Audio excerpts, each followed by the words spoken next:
Winning Blueprint presents.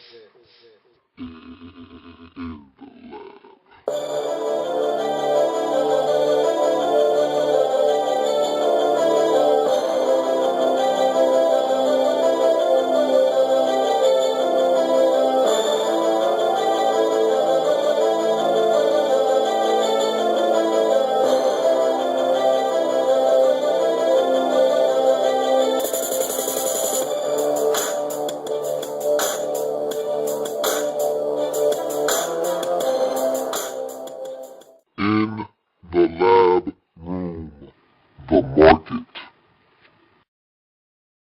Welcome to the market. You are in the lab room. I'm your host, Luke. Thank you for joining me. Welcome to the market, the NFL's one-stop shop for all positions related to the field. So we've had 1 week of free agency, or at least 4 days, which qualifies for a week of free agency in the National Football League. And so a lot of transactions have taken place, and some things have happened that we didn't expect. Some things happened that we knew were going to happen. And so it's been a very, very exhausting period. A lot of things have transpired that make you scratch your head. Some contracts were given out that make you scratch your head.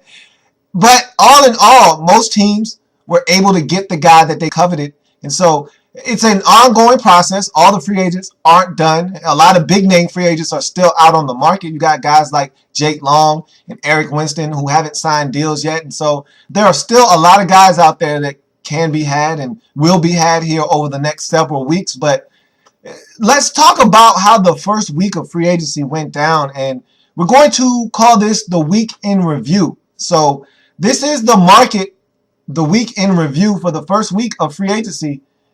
And I tell you what, we're going to break this thing down by divisions. We'll talk about several different topics today in the market about every single team in each division. We'll start with the AFC East, and I'll be using my big board as you see in front of you, and I've put together a comprehensive spreadsheet listing every team in the National Football League and players that they have released, players they've signed via free agency, players that they have re-signed on their own team, and also all the players they've lost in free agency and what teams they have departed to. So we'll be going down each team, the list of each team in each division, talk about every single player that has either left or entered their football team. And I'll just give you a little bit of background on all the information that I have privy to myself.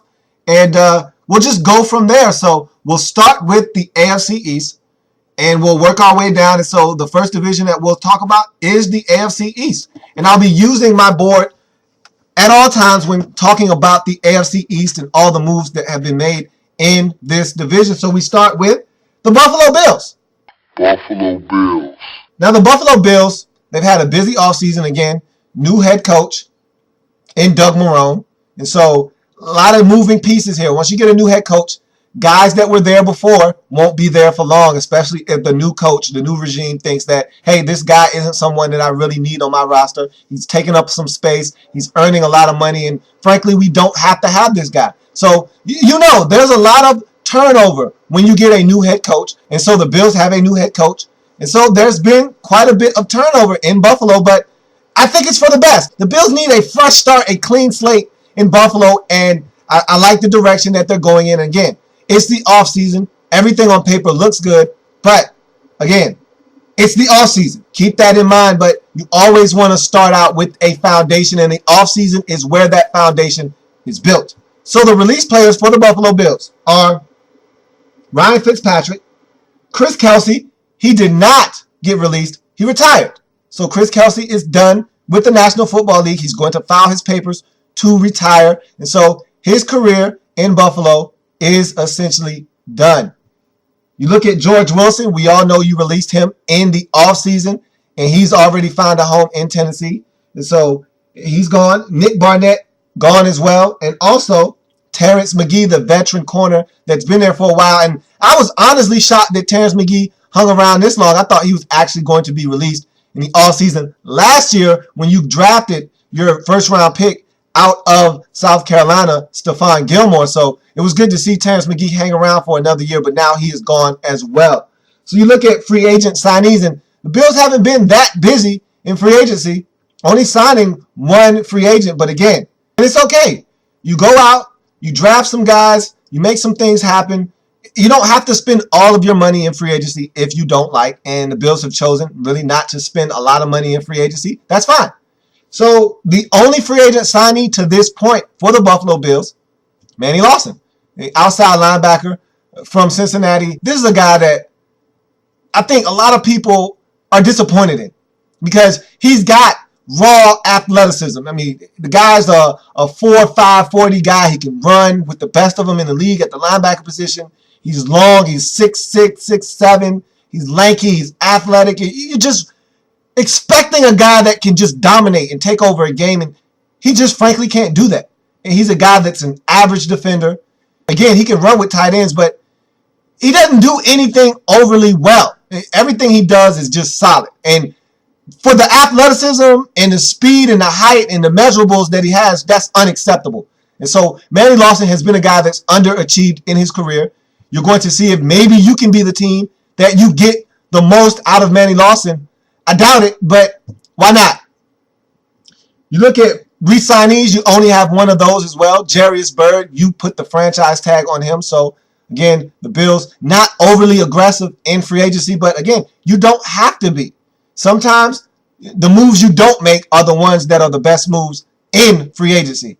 So, we'll see if the Bills benefit from just really staying pat for the most part in free agency and really turning their attention to the draft. And look, free agency isn't over. Let's not jump the gun and say that the Bills aren't aggressive in free agency. Maybe they just missed out on guys and they decided to go elsewhere, or maybe the Bills are waiting to get guys for deals. And that's what you'll start to see happen in the next week or two, where guys start signing deals for below market value, and maybe the Bills are waiting for that period to start when teams start going in and getting players at a very reasonable price. Because as we know, in the first 3 days of free agency, money is being shelled out to some big name free agents. And look, sometimes you want to stay out of that first wave of free agency because a lot of guys are getting inordinate amounts of money and maybe unwarranted in many instances. So the Bills stay clear of all of that, which is probably a good thing for Buffalo Bills fans.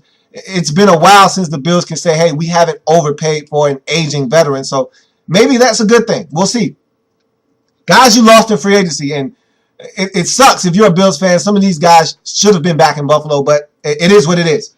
You lose Adam Levitri to Tennessee, your all-pro guard. That's a guy that you would have loved to have had back. Look, money didn't match up. The money was funny, and the dollars didn't make sense for you. You had to let him walk. It is what it is. Donald Jones. Here's a guy that I didn't want you to re-sign anyway. And so he's in New England. The Patriots must have saw something that they liked. They do play against you 2 times a season. Maybe Donald Jones had a really solid game against them, or 2. They saw some potential. They signed him up. This is a guy that I thought you could allow to walk.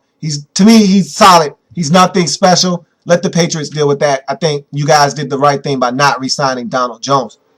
You look at Chad Reinhardt. This is a guy that I thought you should have re-signed. If you weren't going to re-sign Levitri, at least get Reinhardt back. And that's how I felt. He missed most of the 2012 season with an injury, but he's been solid for you. I thought this was a guy that you should have had back. You let him walk. And again, sometimes you got to be willing to spend to keep your own guys in-house. And I thought the Bills missed the boat on a couple of their guys, both guards. Look, if Levitri was too much, okay, I understand it. But Chad Reinhardt wasn't going to break the bank. You could have found a way to get him back. Maybe you wanted to go in a different direction. Again, it is what it is. You make moves that make sense for your franchise moving forward. Maybe Chad Reinhardt didn't make sense and wasn't going in the same direction that you were going in as a franchise. Maybe you're looking for a more nimble offensive line. Guys that can run a scheme that's fit for offensive linemen that are a little bit better shape than Chad Reinhardt. He's a mauler. He's a big, short, stumpy guy that's going to try to move people out of the way. He's not an overly athletic guard, and so maybe you guys are looking to change up the kind of offensive lineman that you have on your line or in the interior of your line. Who knows? At the end of the day, Adam Levitri nor Chad Reinhardt are going to be back with the Buffalo Bills in the 2012 season. And that's it for the Bills. That's all the activity they had in the first week of free agency. Not a lot of moves, not a lot of guys coming in, not a lot of guys going out. And so the Bills really didn't do a lot in free agency in the first week. Miami Dolphins. So next we'll move to the quote-unquote winners of the offseason. And a lot of people have crowned the Miami Dolphins the champions of free agency. And for good reason. I mean, these guys have went out and they have definitely improved their team. On paper, let's keep that in mind. I want to keep that in perspective. On paper, the Dolphins look like a much, much better team. Light years better than they were in the 2012 season. But again, games aren't played on paper.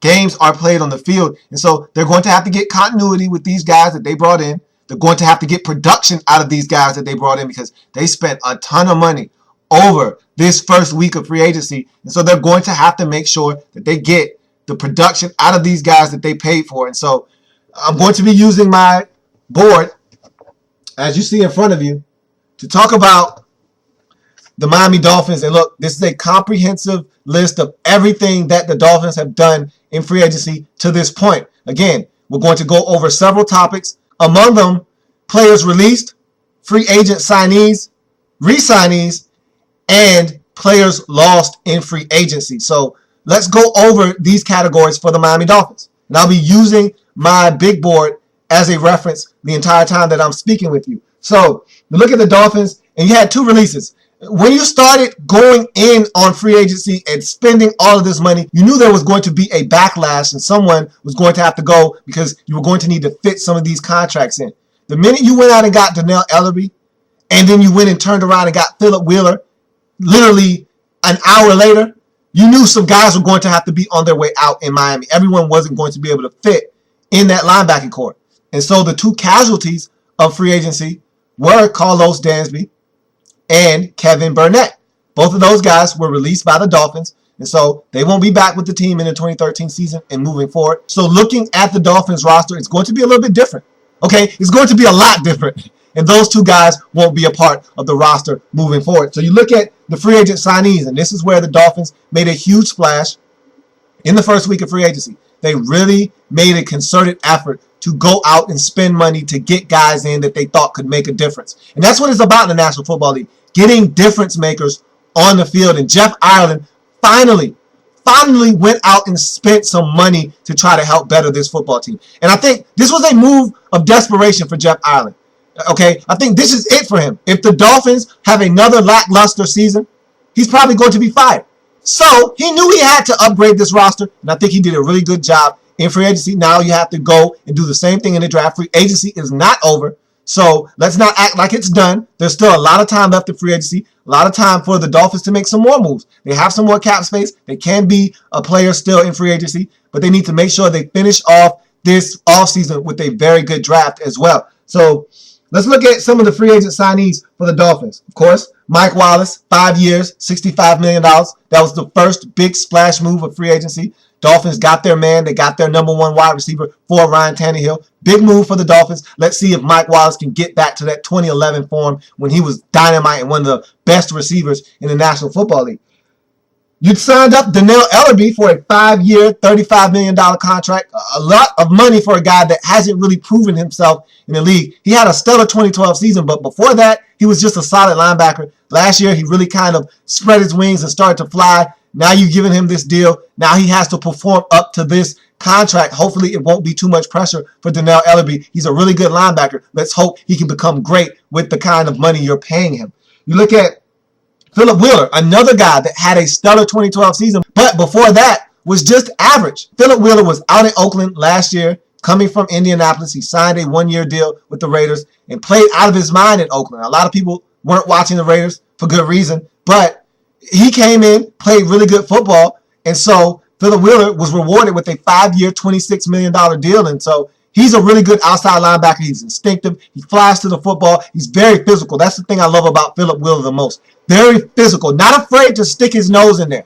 He's going to hit something. Anytime he shows up to the party, he's showing up with violent intentions. And that's what I love about Philip Wheeler.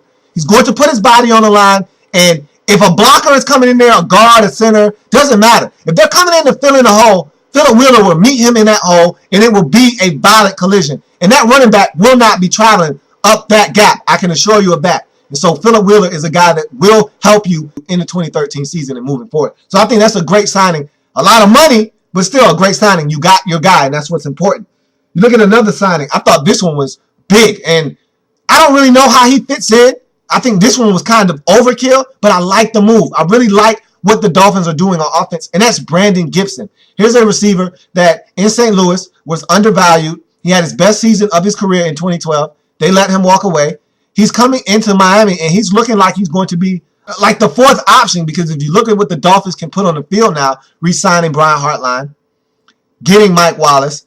You've got Mike Wallace at the 1. You've got Hartline at the 2. You've got Devon Best at the 3. So Gibson, you kind of ask yourself, where does he fit in? But in the National Football League, you always need another guy that's capable of starting if one of your starters goes down. If Hartline tweaks an ankle, if Mike Wallace pulls a hammy, you need a guy that can step in and start for you for those weeks when that guy is out. Brandon Gibson can do that. And also, when you spread them out, you go 3 receiver sets, 4 receiver sets, Brandon Gibson can step in, and this guy can play football. He's a possession receiver. He's big. He's physical. He can catch the football. I like Brandon Gibson. I like the move. I think the Dolphins now have a very formidable receiving core. They went from having a lackluster core to having one of the better receiving cores in the AFC. I like this move. I think the Dolphins are really improving their franchise.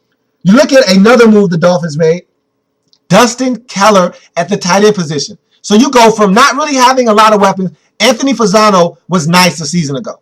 He was nice, but he's not athletic. He's not going to wow you with the things he can do on the football field. He was just solid. You throw him the football, most likely he's going to catch it. Here's a guy that can separate from defenders, that can be a very, very dangerous, athletic, pass-catching threat at the tight end position. Dustin Keller is a guy that really underachieved in 2012, had some issues on and off the field. Really didn't play to his full potential, but here's a guy that's ultra productive when he's healthy and he's focused. This is a guy that I think the Dolphins will really enjoy having on their roster because he can be a difference maker, especially in a division with some linebackers that are kind of slow of foot. Especially teams in this division, you can run by some guys at the linebacker position. And so here's a guy that can make a difference. You saw him 2 times a year with the Jets. You know what Dustin Keller can bring. He's going to help your football team. I really like what the Dolphins are doing offensively. And now you can't talk about Ryan Tannehill not having options at the receiver position, at the tight end position. He's got more options than he can stand. And so now it's time for Ryan Tannehill to take that next step because now he has guys that can win one-on-one battles, get open, and he needs to get them the football. The Dolphins made some huge moves in the offseason. They're not done, and I'm not done with the Dolphins. Now you look at re-signees, and I thought this was huge. Getting some of your own stuff back, getting your guys back is huge in the landscape of a franchise. You can't re-sign everyone,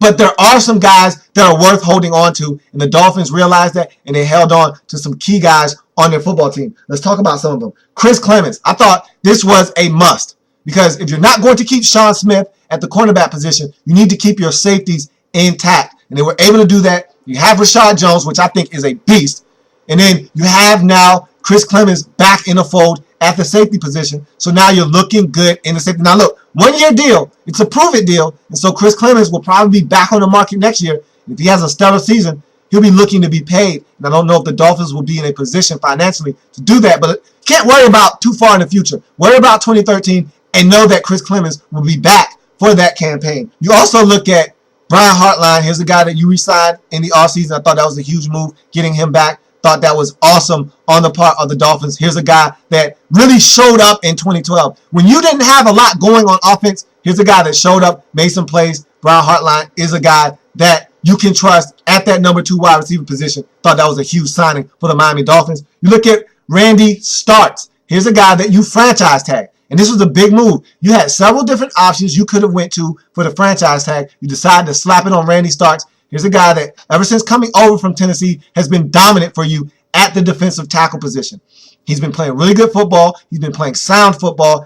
And this is a guy that has the uncanny ability to not only make plays in the backfield, be stout at the point of attack, get pressure on the quarterback, but he also has the uncanny ability to pick the football off from the defensive tackle position. Not a lot of defensive tackles in the league have that ability to jump up and have the coordination to not just tip it and bat it down, but to go up with two hands and snag it out of the air. Randy Starks has the most interceptions from the defensive tackle position of any defensive tackle in the league since the 2010 season. So here's a guy that adds another value and another dimension to his game that many defensive tackles can't do in the league. And so that's a huge signing for the Miami Dolphins. Now, it's a franchise tag. They're still looking to work out a long-term deal, but that's a huge move for the Dolphins. You look at guys lost in free agency, and right now, it's just Sean Smith.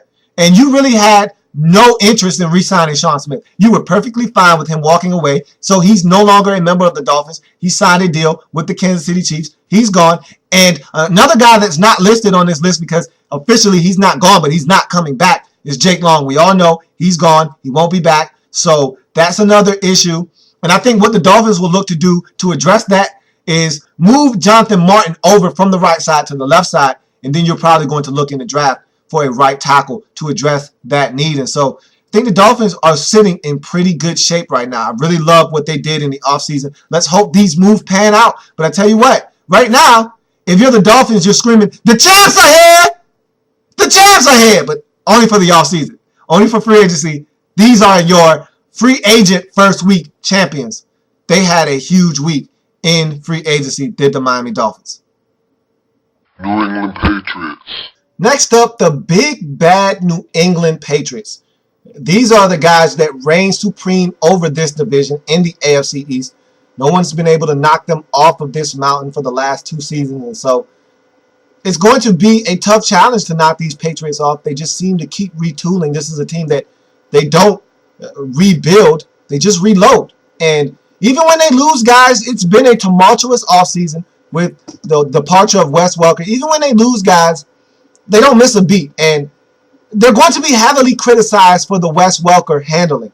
And rightfully so. I think this whole ordeal didn't have to go down the way it did. If you didn't want him back, just say we don't want you back. It's fine. I think they really wanted to deaden the impact that it would have on the fans and the fan base and the PR hit that they would take if they just looked like they didn't want him back. And so they lowballed him, which is what the Patriots do anyway. But they go out and get Danny Amendola. And so to me, they're one and the same. Amendola's younger. He's more athletic. The only difference is I don't know if you can count on Danny Amendola to stay healthy for 16 games. But look, we're getting too in-depth with everything. We're going to talk about these guys. This is my big board right here. It's a comprehensive list that I've put together of every team in the National Football League. Each division is broken down into all 4 teams. I have several different topics on this big board that I'm going to talk about today with the New England Patriots and all the teams in the league. And among them are guys that have been released from that team. Then you have free agent signees, re-signees that you signed on your own team, and then the guys that you lost to free agency. So let's start talking about the New England Patriots. I'll be using my big board to talk to you about the New England Patriots throughout the duration of the time I'm talking about the Patriots. So I'll be looking off my board as I'm talking to you about the New England Patriots. So we start with released players by the New England Patriots, and not a lot here. The only player that the Patriots have released off of their roster is Spencer Larson.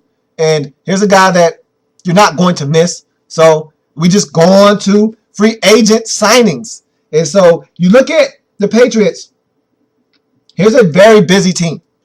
And if you're going to let guys walk away, if you're going to have replacements come in, because you know you're going to lose some guys, then you have to start signing some guys to fill in those voids. And sometimes losing one guy means you have to fill that void with 3 or 4 others. And so some guys are irreplaceable, at least with one player. And so the Patriots found that out. Losing Wes Welker, losing guys like Danny Woodhead, they're going to have to replace them with several other guys that can come in and help them. So you look at a guy like Leon Washington, who you signed to a 1-year deal. Here's a guy that's going to come in and replace Wes Welker and Julian Edelman and guys like that in the return game. And so Wes Welker not only was a guy that you could rely on for 100 grabs a season, he's also a guy you could put back there in special teams and have him do that as well. Leon Washington will be on the Patriots roster to serve that role and fill that void left by Wes Welker and maybe possibly Julian Edelman as well, who hasn't been signed yet but isn't going to be back probably with the Patriots. You look at Danny Amendola. Here's the big signing so far for the Patriots in the offseason. It was a big controversy over Wes Welker being allowed to walk away and go to Denver, sign a deal there. I think the Patriots all along wanted Amendola, thought they were targeting him before free agency even started. I think they had talks with his agent in that brief period before free agency starts, where you have that window where you can talk to the agent. I think the Patriots all along wanted Amendola, and that's why they gave that low market value deal to Wes Welker, because they knew Welker wasn't going to take it. They knew that Wes Welker was going to take that as a slap in the face and move on. And I think that's the way the Patriots wanted it to unfold. They didn't want to flat out tell him, we don't want you anymore, because they didn't want to alienate him and alienate the whole fan base. But they wanted to look like they extended a deal, he didn't take it, and so they had to move on. But I think all along they wanted Danny Amendola. They got their man, 5 years, $31 million. And so the Patriots, they're slick and they're sly, and they even made it so Amendola's deal is $0.2 million, so essentially $200,000 per year more than Wes Welker's $6 million deal in Denver. So just another parting shot by the New England Patriots, just to throw a little bit of salt in the wounds. But nice pickup for the Patriots. If he can stay healthy, here's another guy that can come in and catch you 80, 90 balls a season, because if you get your tight ends to be healthy, I think that Wes Welker might not have had as many catches as he had last season. But if the tight ends stay healthy, Amendola is still going to have a starring role on his team. He's still going to be a guy that can catch a lot of footballs. I just worry, can he stay healthy for a full 16-game slate? He's not a guy that's been able to do that over the course of his career. Let's see if he can do that with the New England Patriots. You look at another signing that the Patriots had. They love going out and getting veteran safeties, veteran players to come in at the tail end of their career. And Belichick knows how to squeeze the last bit of juice out of those players. And so here's another one in Adrian Wilson, let go by the Arizona Cardinals after about a 12-year stay and stint in Arizona. He's now a New England Patriot. Here's a guy that is a physical, in-the-box safety. He has limitations. He can no longer play out in space against guys that can run. But if you put him in the box, he's like a linebacker mixed in with a defensive lineman. He hits like a D lineman, but has the speed of a linebacker. And so Adrian Wilson is definitely a guy that in the box is a menace, and I think that's the way the Patriots are going to utilize him. Look out for Adrian Wilson. This is a good signing for the Patriots, a veteran presence back there that is very savvy, instinctive, can make plays, and he's very tough. And I think the Patriot fans are going to love Adrian Wilson and his signing to this football team. You look at re-signees, the Patriots were busy again. They restructured the deal of Tom Brady, so he qualifies as a re-signee. You look at Aqib Talib. Here's a guy that Patriots fans wanted back. He's back in the fold, only for 1 year. It's a prove-it deal, so he'll be back on the market again next season, but you got him for the 2013 season. And right now, that's all that matters, is what's going to happen in the upcoming season. You'll worry about the future when that comes, when that time is upon us. But right now, Aqib Talib, 1 year, $5 million deal, will be back with the Patriots in 2013. You also look at Kyle Arrington. Here's a guy that has been really solid for you at the quarterback position. I mean, 2 years ago, the guy had 8 or 9 interceptions in the season. And so Kyle Arrington has been a very, very good corner for you in New England. Good to see him back in the fold in New England. And so you have a very formidable cornerback. And really your secondary is shaping into a very tough and solid group with guys like Aqib Talib back in the mix, Kyle Arrington. Now you added Adrian Wilson. You got McCourty back there as well. So all of a sudden now the Patriots defense is starting to round into form.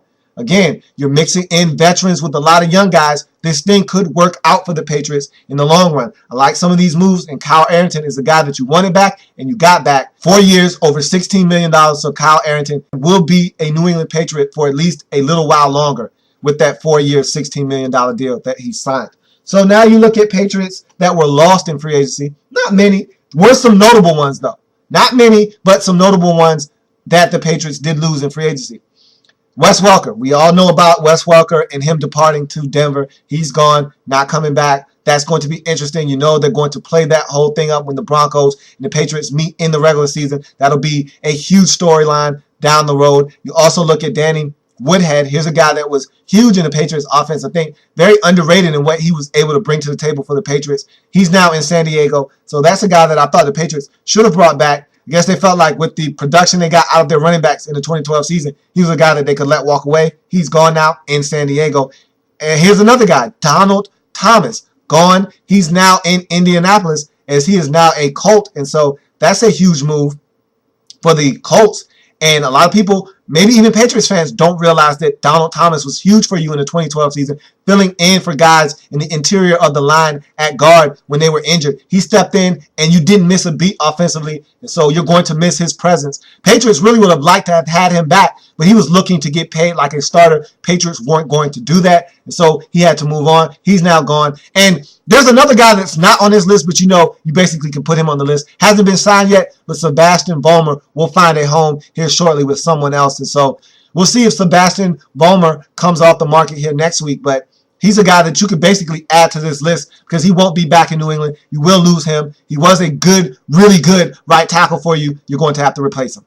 So that's it for the New England Patriots. We'll move on now and talk about the final team in this division, the New York Jets. New York Jets. So now we're talking about the New York Jets. Rough offseason for this team. A lot of changes.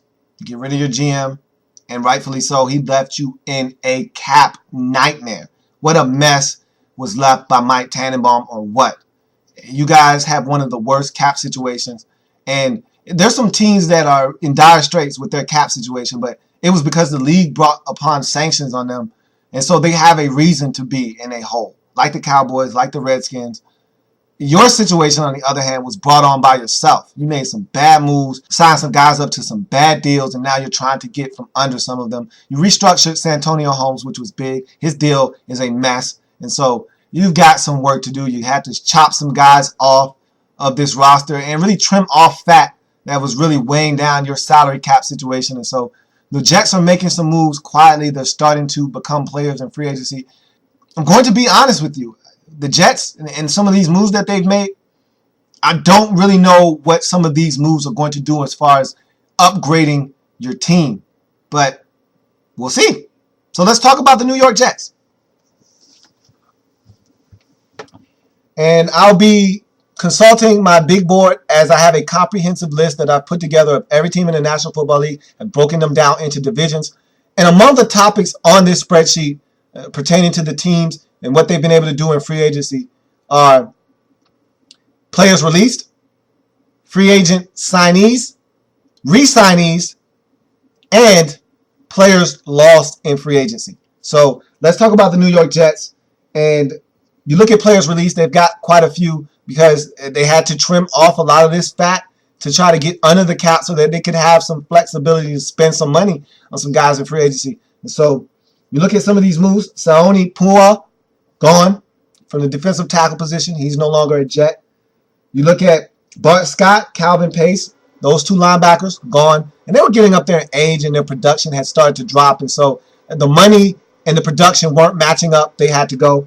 When you look at a guy like Eric Smith, veteran safety, think that he's a guy that Rex Ryan was just comfortable with at the safety position. He's gone, and so that frees up a little bit of cap space for you. Now you have a little bit of flexibility to do some things. Of course, you have to still restructure the deal of Santonio Holmes and some of the other guys on your roster, but made some moves, and this is what you've been able to do in free agency in terms of signing guys.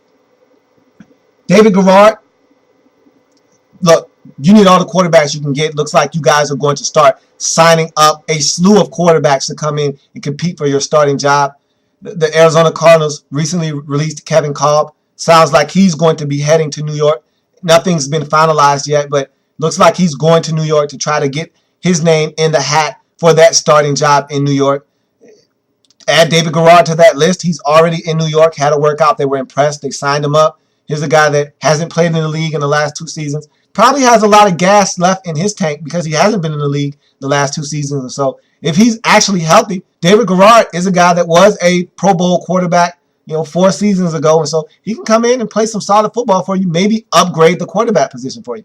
But you look at another move, Willie Colon, he was released by the Steelers. You pounced on him at the guard position. Brandon Moore, one of your guards, may not be back. Let's face it, he's a guy out there on the free agent market that he's looking to get paid. I don't know if the Jets are going to have him back or not. He might be gone, and so Willie Colon is in the fold. He could be moved to right guard. He could be moved to left guard. We'll see what the plans are for the Jets with Willie Colon at the guard position, but he's a Jet. You look at Mike Goodson. Here's a move, I guess, in reaction to Sean Green leaving. Goodson comes in. You sign him up 3 years, $6.9 million. I don't really know how I feel about this because Mike Goodson is an average back in this league. He has fumbling issues as well, so I don't really know how I feel about this. Sean Green was a mauler in the backfield. He was a big, strong, physical, in between the tackles running back. I really don't know what the Jets are looking for out of Mike Goodson. I don't know if they're looking for him to be a guy that helped them in the return game as well as from the backfield and catching the ball out of the backfield.